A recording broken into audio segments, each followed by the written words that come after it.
में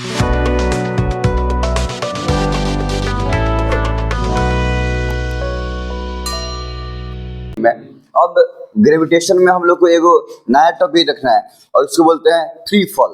क्या बोलेंगे? देखो, फ्री फॉल का मतलब ये हुआ कि कोई भी ऑब्जेक्ट फॉल कर रहा है टुवर्ड्स द सेंटर ऑफ अर्थ। अभी हम लोग प्लेनेट अर्थ के कॉन्टेक्स्ट में बात कर रहे हैं, ठीक है। तो मान लो कोई भी ऑब्जेक्ट फॉल हो रहा है टुवर्ड्स द सेंटर ऑफ अर्थ, बिना कोई मतलब अर्थ के तरफ फॉल हो रहा है, वो तो ठीक है कि अर्थ के ग्रेविटेशनल पुल के चलते अर्थ के सेंटर की तरफ खींचा चला जा रहा है। लेकिन अर्थ के ग्रेविटेशनल पुल के अलावा, ग्रेविटेशनल फोर्स ऑफ अट्रैक्शन के अलावा कोई दूसरा फोर्स का डिस्टरबेंस नहीं होना चाहिए। बिना किसी दूसरे फोर्स के इन्फ्लुएंस के किसी भी सब्सटेंस का अर्थ के सेंटर के तरफ due to gravitational force of attraction fall होना क्या कहलाता है? Free fall. अब ऐसे अगर हम लोग कोई ऑब्जेक्ट को छोड़ दे जो नीचे गिरेगा, उसको फ्री फॉल नहीं बोलेंगे, क्योंकि ठीक है ग्रेविटेशनल पुल तो है, ग्रेविटेशनल फोर्स ऑफ अट्रैक्शन है, लेकिन उसके अलावा इस ऑब्जेक्ट पे बहुत सारा फोर्स काम कर रहा है। जैसे कि हम लोग को इग्नोर क्या करना है, अगर फ्री फॉल के बारे में बात कर रहे हैं तो अगर बीच में एयर का रेसिस्टेंस है तो एयर लगा देगा उल्टा इधर बायोन्स फोर्स, समझ में आ रहा है? तो एयर बायोन्स फोर्स लगा दे रहा है तो फ्री फॉल को डिस्टर्ब किया कि नहीं किया। अच्छा, वो जो अर्थ घूमता है अपने एक्सिस पे, तो due to rotation of earth वो रोटेशन इफेक्ट भी प्रॉब्लम होता है। वो पढ़ना होता है शायद जियोग्राफी में कि वो रोटेशन इफेक्ट से वाइंड का प्रेशर एने ओने होता है, वो मतलब वाइंड प्रेशर इधर होता है तो एयर करंट एने से होने की तरफ जाता है। तो जियोग्राफी का टॉपिक है, लेकिन हमारे कहने का मतलब ये है जो धरती गोल गोल घूमता है तो गोल गोल घूमने से एटमॉस्फेयर में side by side rotation effect भी क्रिएट होता है, प्रोड्यूस होता है। उसका भी अपना एगो इफेक्ट है। एल्टीट्यूड पर भी डिपेंड करता है कि आदमी नीचे से कर रहा है कि बहुत ही ज्यादा हाइट से कर रहा है, तो एल्टीट्यूड इम्पैक्ट भी पड़ता है। मतलब हम लोग ऐसे नहीं रहे धीरे धीरे ऊपर जाएंगे तो टेम्परेचर कम होता जाएगा, नहीं। तो हमको क्या चाहिए कि जो एयर का रेसिस्टेंस लग रहा है नीचे से ऊपर की तरफ, एयर का जो बायोन्स फोर्स लग रहा है, इवन वो बायोन्स फोर्स भी नहीं रहना चाहिए। अगर हम यहाँ से एयर को हटा देंगे, एकदम वैक्यूम कर देंगे, तब इस ऑब्जेक्ट को यहाँ छोड़ेंगे, तब जाके फ्री फॉल कहलाएगा। तो फ्री फॉल का मतलब ऑब्जेक्ट का फॉल होना अर्थ के सेंटर के तरफ only due to gravitational force of attraction between earth and that object. इसके अलावा किसी दूसरे फोर्स का इन्फ्लुएंस नहीं होना चाहिए इस ऑब्जेक्ट के ऊपर। इस फॉल को बोलेंगे हम लोग फ्री फॉल, ठीक है। लेकिन एयर है, एटमॉस्फेयर है, तो इसको हम फ्री फॉल जनरली नहीं बोलेंगे। अच्छा, अब फ्री फॉल में जब ऑब्जेक्ट फ्रीली फॉल करता है तो कोई भी भारी ऑब्जेक्ट हो चाहे हल्का ऑब्जेक्ट हो, हम लोग एक्सेलरेशन ड्यू टू ग्रेविटी में पढ़े हैं, सेम एक्सेलरेशन से गिरेगा, और जब सेम एक्सेलरेशन से गिरेगा किसी हाइट से छोड़ेंगे तो नीचे डिस्टेंस कवर करने के लिए दोनों सेम टाइम लेगा। ऐसा नहीं होगा कि भारी वाला पहले पहुंच जाएगा, हल्का वाला धीरे धीरे पहुंचेगा, ऐसा कुछ नहीं होगा। तो डिफरेंट वेट के ऑब्जेक्ट को या डिफरेंट मास के ऑब्जेक्ट को हम अगर एक साथ छोड़ते हैं और गारंटी है कि सबका फ्री फॉल हो रहा है, तो सब एक साथ जाके स्ट्राइक करेगा with the surface of earth. कब? जब फ्री फॉल होगा तब। लेकिन अगर बीच में एयर आ जाएगा तो मास के अकॉर्डिंग, वेलोसिटी के अकॉर्डिंग उसके ऊपर बायोन्स फोर्स लगाएगा। अब बायोन्स फोर्स लगाएगा तो फ्री फॉल में डिस्टरबेंस होगा, तो भारी वाला पहले आके गिरेगा, हल्का वाला बाद में आके गिरेगा, तब एक साथ सरफेस पर आके गिरेगा नहीं। तब एयर का डिस्टरबेंस आइए गया, बायोन्स फोर्स आइए गया, तो फ्री फॉल हुआ थोड़ो, समझ आ रहा ना? तो फ्री फॉल का मतलब only because of gravitational force of attraction, बीच में किसी दूसरे फोर्स का इन्फ्लुएंस नहीं होना चाहिए। और बाकी अगर इक्वेशन ऑफ मोशन के फॉर्मूला के बात करें तो ये तो पता ही है कि जनरल इक्वेशन ऑफ मोशन जो भी होता है, तो अगर फ्री फॉल हो रहा है मतलब अब इसमें एक्सेलरेशन आएगा ओनली ड्यू टू ग्रेविटी, क्योंकि अब सिर्फ फ्री फॉल ना हो रहा है तो ग्रेविटी के अलावा कोई दूसरा उसमें एक्सेलरेशन, क्योंकि डिस्टरबेंस करने के लिए कोई दूसरा फोर्स तो है नहीं, नेट फोर्स के चलते कोई एक्सेलरेशन दूसरा हो जाएगा, समझ में आ रहा है? Net acceleration only acceleration due to gravity ही रहेगा। तो जनरल इक्वेशन ऑफ मोशन में जो भी हम लोग formula general equation of motion का पढ़ते हैं, v equal to u plus at नहीं पढ़ते हैं, x is equal to ut plus half at square, x का मतलब डिस्प्लेसमेंट। इस इसलिए यूज नहीं किया जाता है कि कहीं कहीं डिस्प्लेसमेंट चाहे स्पीड, इस कहीं कहीं आदमी बनाता है तो सेकंड वोकन में टाइम को एस लिख देता है, तो एक चीज दो तीन जगह आ जाता है तो मिसमैच नहीं है, समझ में आ रहा है? हाँ, या फिर 2ax is equal to v square minus u square, तो ये तीन मेन फॉर्मूला है इक्वेशन ऑफ मोशन का। अब इसी में हम रिप्लेस कर देंगे x को h से, तभी अब जो डिस्प्लेसमेंट कवर किया जा रहा है वही ना हाइट है, और एक्सेलरेशन सिर्फ a को रिप्लेस कर देंगे g से, क्योंकि हमको पता है कि net acceleration only acceleration due to gravity वाला है। तो जहां जहां x है वहां h लगा देंगे, और जहां a है वहां g लगा देंगे। तो हमको फ्री फॉल के अकॉर्डिंग, जब कोई ऑब्जेक्ट ऊपर से गिर रहा है नीचे धरती पर, ठीक है, तो फ्री फॉल के अकॉर्डिंग इक्वेशन ऑफ मोशन आ जाएगा। अभी इतना बात लिख लिया जाए।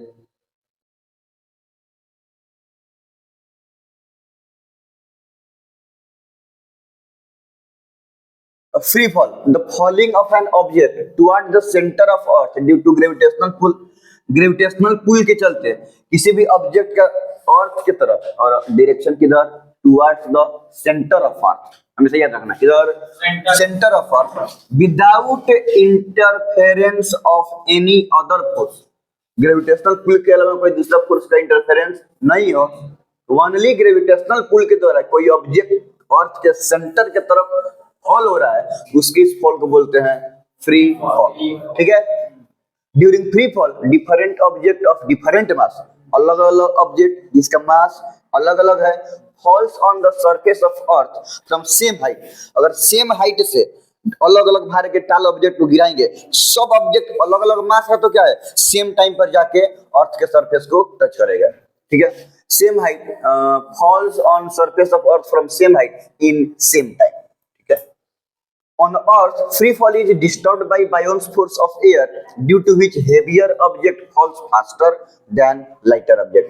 एयर के द्वारा बायोन्स फोर्स लगता है, लाइटर ऑब्जेक्ट पे ज्यादा बायोन्स फोर्स लग जाता है नहीं, तो बायोन्स फोर्स मास पर डिपेंड करता है, सरफेस एरिया पर भी डिपेंड करता है। मान लो कि दो ऑब्जेक्ट है सेम मास का है, एक ऑब्जेक्ट ऐसे गोला टाइप का है, एक ऑब्जेक्ट गोले लेकिन पतला है, ऐसे पूरा चौड़ा है, सरफेस एरिया ज्यादा है, वो अगर गिरेगा तो एरिया ज्यादा एरिया एयर के द्वारा ना उसको क्या मिलेगा कि बायोन्स फोर्स मिलेगा, तो सरफेस एरिया पर भी डिपेंड करता है, ठीक है। हाँ, इक्वेशन ऑफ मोशन ड्यूरिंग, ये तो जनरल इक्वेशन ऑफ मोशन हो गया, v equal to u plus at, लोग कहाँ चेंजिंग किए हैं। अब फ्री फॉल के दौरान v equal to u plus a के जगह पर g कर दिए तो a प्लस gt हो गया, x equal to ut plus half at square. अब देखो x के जगह पर h कर दिए तो h is equal to ut plus half gt square, a के जगह पर तो g कर ही दिया। 2ax equal to v square minus u square, ये सब न्यूटन लॉ ऑफ मोशन से है। 2gh, a के जगह पर g, x के जगह पर h, 2gh is equal to v square minus u square.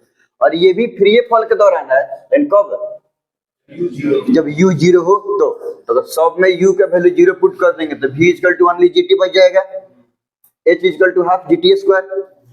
अब वैल्यू में भी अगर j के वैल्यू 10 पुट कर दो सीधे 5t स्क्वायर आ जाएगा, यहाँ पे सीधे 10t हो जाएगा, नहीं 2gh is equal to v square, u के वैल्यू 0 पुट करने के बाद जो आएगा वही हो जाएगा हमारा रिजल्ट। देखो यही बनेगा यहाँ से। क्वेश्चन देखो, an object is dropped from a height 200 metre tower, देखो 200 मीटर टावर से क्या हो रहा है कि ऑब्जेक्ट गिर रहा है, यही ना है।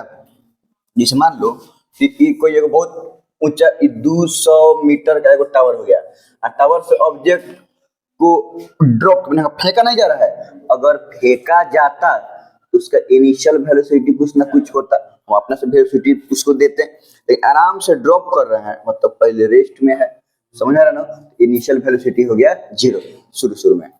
तो an object is dropped from a height of 200 metre tower, find, चलो इतना तो समझ में आ गया कि हाइट है टावर का टोटल 200 मीटर, और ड्रॉप किया जा रहा है मतलब इनिशियल वेलोसिटी हो गया 0। चलो अब क्वेश्चन की तरफ बढ़ा जाए, फाइंड इट्स हाइट, क्या निकालना है, हाइट आफ्टर 3 सेकंड, यही ना, ठीक है। अब इसको यूज करके अगर हम फर्स्ट नंबर बना रहे हैं, इसको ये दोनों को यूज करके अगर हम फर्स्ट नंबर बना रहे हैं, तो फर्स्ट नंबर में हाइट पूछ रहा है, टाइम 3 सेकंड दिया हुआ है, यही ना है। तो देखो हाइट का फॉर्मूला u बराबर 0 वाला यूज करेंगे हम, तो हाइट इक्वल टू क्या है, हाफ जीटी स्क्वायर है। बोलो भी तो दिया नहीं है ना, इसमें तो भी है, तो ये यूज करेंगे नहीं, ये यूज करेंगे। तो h इक्वल टू क्या है, 1/2 GT स्क्वायर। 1/2 G के जगह पर 10 पुट कर देंगे, T के जगह पर 3 सेकंड था, 3 × 3 2 × 5 = 10, 5 × 3 = 15, 3 × 45, 45 मीटर। कोई दिक्कत नहीं। चलो सेकंड नंबर में देखो, its velocity after 4 second.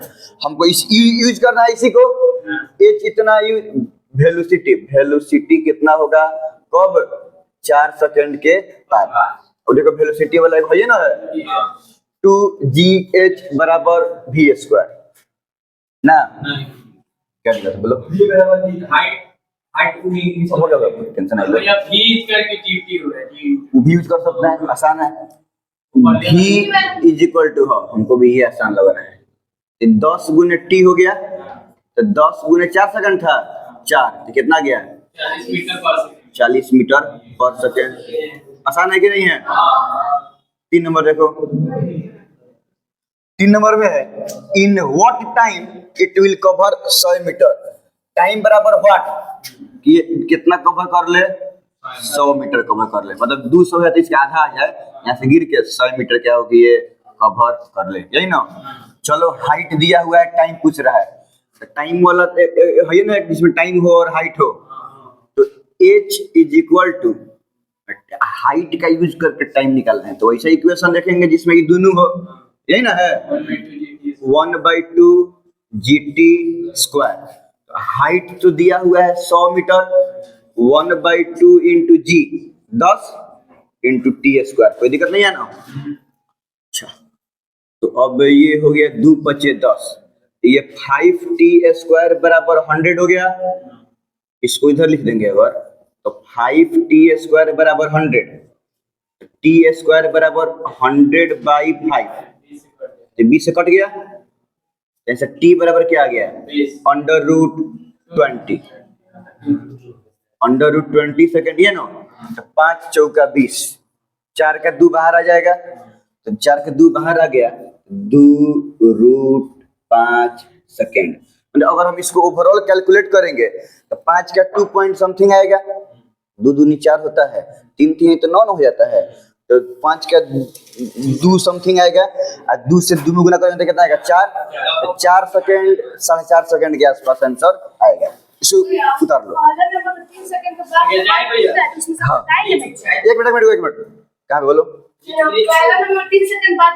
It's height after 3 second. अच्छा, वो हाइट पूछ रहा है, हाँ सही में नोट किया है कि वो कि 3 सेकंड के बाद इसका हाइट क्या होगा, मतलब हालांकि हम ऊपर से इसका हाइट देखा रहता है कि ई हाइट क्या होगा, ठीक है। चलो देखो, तो इतना हाइट, तो ये वो हाइट है जो 3 सेकंड में वो गिरते टाइम कवर किया है। पहले से वो कितना हाइट पे था, 200 पे था, पहले से वो कितना हाइट पे था, 200 पे था, और 3 सेकंड के बाद वो कितना कवर कर दिया, 45 मीटर, 45 मीटर कवर किया, तो यही ना हाइट बच गया। तो हाइट बराबर 200 माइनस 45, 155 मीटर, ठीक है, लिखो।